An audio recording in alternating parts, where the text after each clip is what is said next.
6h50, la revue de presse internationale est sur Europe 1. Notre réseau de correspondants sur tous les continents est François Hume qui couvre l'Afrique de l'Ouest pour Europe 1. Bonjour François. Bonjour Mathieu. On démarre avec vous au Togo. De quoi est-ce qu'on parle à Lomé ? À 3 jours du scrutin présidentiel, la presse togolaise rapporte des irrégularités liées à l'organisation de la campagne électorale. Aucun candidat n'a reçu jusqu'à ce jour les fonds devant contribuer au financement de la campagne, détaille Togo Breaking News. En principe, chaque candidat aurait dû toucher 42 millions de francs CFA pour battre campagne, soit un peu plus de 64 000 euros. Dans Ici Lomé, le candidat François Kampatib s'en prend aussi au régime du président Faure Gnassingbé, dont la famille est au pouvoir depuis plus d'un demi-siècle. Le parti présidentiel utilise les moyens de l'État. Il réquisitionne les véhicules de l'administration tout en cachant les plaques, dit-il. Fichier électoral manipulé, refus de donner les résultats bureau de vote par bureau de vote. Avant même la tenue du scrutin, samedi prochain, l'opposition dénonce cette élection jugée viciée et injuste. Du Togo, cap au nord, nous partons pour Moscou, où se trouve Elena Voloshin. Bonjour Elena. Bonjour Mathieu. Qu'est-ce qui fait la une en Russie, Elena ?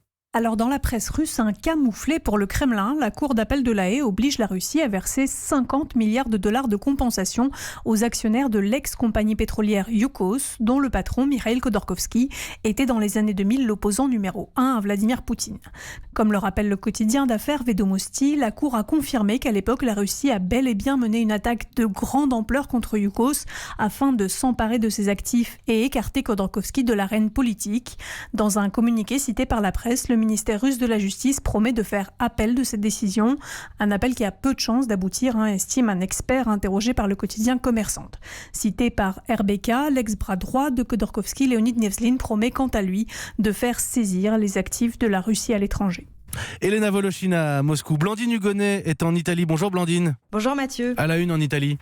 Eh bien, c'est une compagnie aérienne placée en liquidation. Air Italy explose en vol, titre La Repubblica.